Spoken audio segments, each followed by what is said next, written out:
नमस्कार साथियों, स्वागत है आप सभी का आपके अपने चैनल जीके फ्लैश वन में। आज हम बात करेंगे सीटेट जुलाई 2025 के अंदर जो आपका एग्जाम होने वाला है। उसमें बहुत सारे स्टूडेंट ऐसे बैठेंगे जिनका 2 बार में सीटेट पास नहीं हुआ, 3 बार में पास नहीं हुआ, 4 बार में पास नहीं हुआ, और भी काफ़ी ऐसे स्टूडेंट्स हैं जिनका 4 बार से ज़्यादा बार में भी अभी तक सीटेट पास नहीं हुआ है। उनके यानी कि 90+ मार्क्स नहीं आए हैं, 90 भी मार्क्स नहीं आ पाए हैं।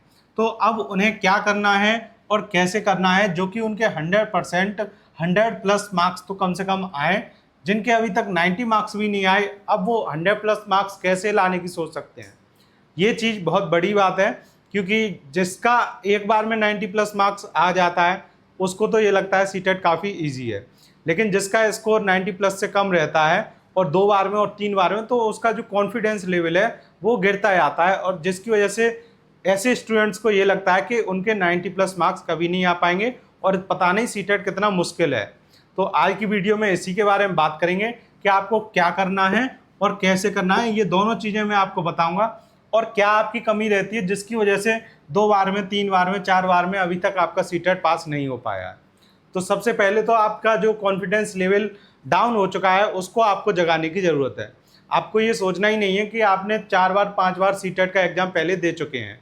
सबसे पहले आपको ये सोचना है कि हम जब सीटेट का एग्ज़ाम देने जा रहे हैं, ये हमारा बिल्कुल फर्स्ट अटैम्प्ट है। अगर आपने अपने माइंड में ये बिठा लिया तो आपके ये 2 3 4 जो भी आपको दिख रहे हैं, ये सारे आपके जो एक आपके अंदर नेगेटिविटी भरी हुई है कि 2 बार में नहीं निकला एग्ज़ाम, 3 बार में नहीं निकला, वो सारी क्लियर हो जाएगी। फिर उससे आप अपने आप को फ्रेश फील करोगे, और जब आपके माइंड में एनर्जी होगी, कोई नेगेटिविटी नहीं होगी, तभी आप कुछ अच्छा कर सकते हो। तो सबसे पहले अपने अंदर की ये नेगेटिविटी दूर करने के लिए आपको यही फील करना होगा कि हम जो भी एग्ज़ाम देने जा रहे हैं वो पहली बार देने जा रहे हैं। जब आप ये सोचेंगे तब ये सारी नेगेटिविटी ऑटोमेटिक ख़त्म हो जाएंगी कि हमारा 2 बार में, 3 बार में एग्ज़ाम क्लियर नहीं हुआ, 90+ नहीं आए। तो ये सब नेगेटिविटी दूर होने के बाद ही आप कुछ अच्छा कर पाएंगे एग्ज़ाम में। अब मैं आपको बताऊंगा कि भले ही आप कुछ अच्छा करने के लिए ये नेगेटिविटी दूर कर चुके, लेकिन कुछ तो कमी रही होंगी जिसकी वजह से आपका एग्ज़ाम अभी तक क्लियर नहीं हो पाया है। तो वो क्या कमी है और उन कमियों को कैसे दूर करना है, इसके बारे में मैं आपको सब कुछ बताने वाला हूँ इस वीडियो में। तो सबसे पहले हम बात करेंगे कि आपकी कमी क्या रही है या फिर आपको करना क्या है। वो दोनों चीज़ें एक ही साथ जुड़ी हुई हैं। तो कमी आपकी ये रहती है कि आपको पता है कि आपका पहली बार में या दूसरी बार में, तीसरी बार में एग्ज़ाम क्लियर नहीं हुआ, तब भी आपने अपनी जो कमजोरी है उन पर काम ठीक से नहीं किया।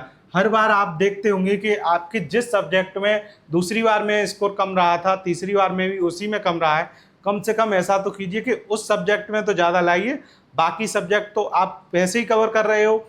लेकिन अगर आपने जो दूसरे और सब्जेक्ट हैं उनको भी अच्छे से कर लिया, और साथ के साथ जिसमें आपको लगता है कि आपकी इसमें वीकनेस है, इस सब्जेक्ट में आपकी पकड़ कमज़ोर है, उस सब्जेक्ट को ज़्यादा टाइम दीजिए।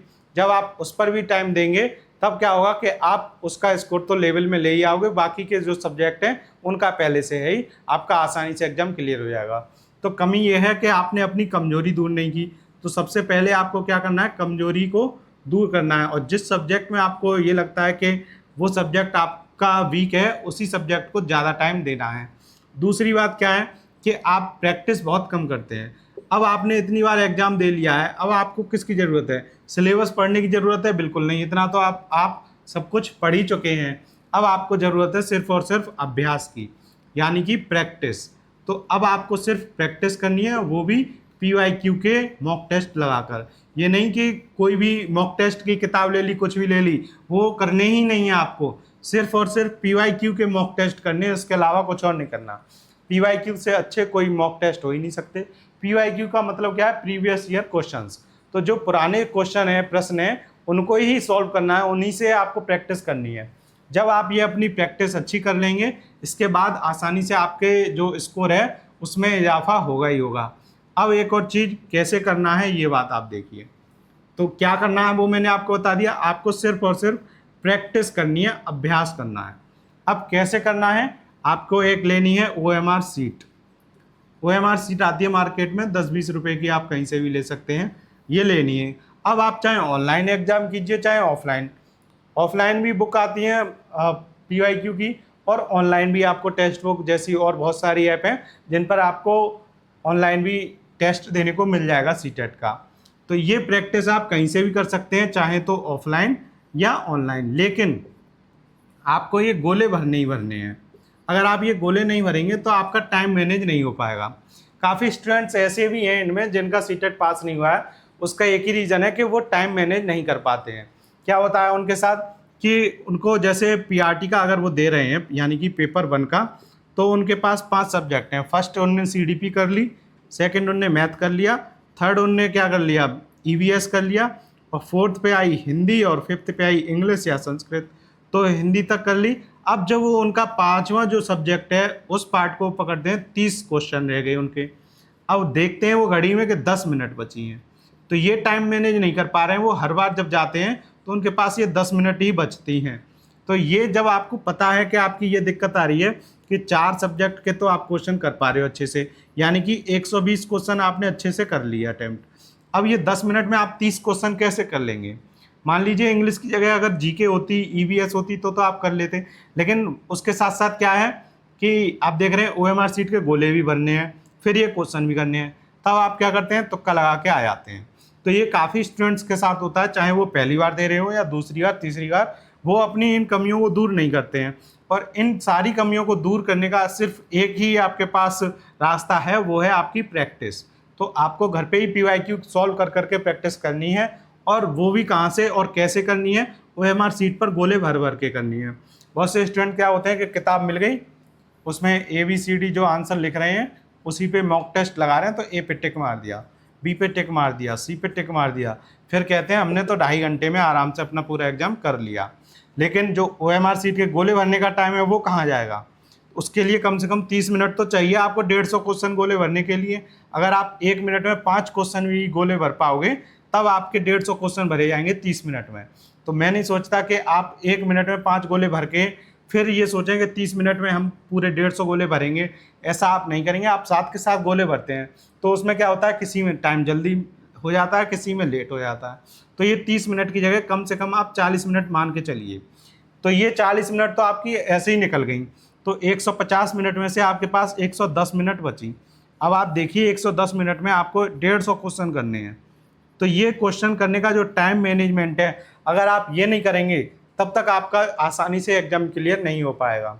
इसको पास करने का सिर्फ अब आपको जिनका भी 2 से 3 से 4 बार में भी अभी तक सीटेट नहीं निकला है और उन्हें 100+ स्कोर लाना है, वो भी 100% गारंटी के साथ, तो उन्हें सबसे ज़्यादा अब ज़रूरत है वो किसकी है, प्रैक्टिस की। और ये प्रैक्टिस उनकी 1-2 दिन की नहीं, कंटिन्यू होनी चाहिए जब तक उनका एग्ज़ाम नहीं आ जाए। साथ के साथ उन्हें जिस भी सब्जेक्ट में ये लगता है कि इस सब्जेक्ट का ये वाला टॉपिक हमें नहीं पता है, उस सब्जेक्ट को आप चाहें तो मेरी किसी भी वीडियो पर कमेंट कर दीजिए, उसी टॉपिक पर आपको अगले 2 दिन में 1 दिन में वीडियो मिल जाएगी, जो भी आप टॉपिक बोलेंगे उस पर। उसके अलावा आपको किसी सब्जेक्ट में कोई दिक्कत आती है आप उसकी बोल सकते हैं।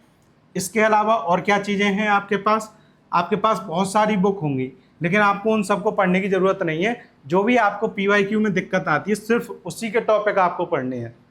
वैसे तो सीटेट में क्या होता है कि बहुत सारे टॉपिक ऐसे ही हैं कि उन सब से ही क्वेश्चन आते हैं, लेकिन अब जो क्वेश्चन का पैटर्न है वो चेंज हो गया है। तो क्वेश्चन भी अब जितने भी हैं उनके टॉपिक उनसे तो आते ही हैं, वो भी एक ही क्वेश्चन में 2-2 3-3 ABCD करके दे देते हैं। फिर पूछते हैं कि इनमें से A और B सही है या B और C सही है या ABC तीनों सही है या फिर A सही है, केवल A। तो ऐसे करके पूछेंगे वो। तो ये अब जो उनका पैटर्न है उसके अकॉर्डिंग टाइम आपका और ज़्यादा लगेगा एग्जाम सॉल्व करने में। लेकिन जो स्टूडेंट्स अच्छे से प्रैक्टिस करेंगे उनको कुछ नहीं पता पड़ेगा कि टाइम ज़्यादा है या क्वेश्चन बड़ा है, कोई दिक्कत नहीं आएगी कुछ भी करने का। तो ये मैंने आज की वीडियो में आपको बताया है कि कैसे आपको 2 बार चाहे 3 बार, आपका कितना भी बार आपने अटेम्प्ट दिया हो सीटेट का, लेकिन आपका अगर सीटेट अभी तक नहीं निकला है तो आपको क्या करना है, प्रैक्टिस करनी है।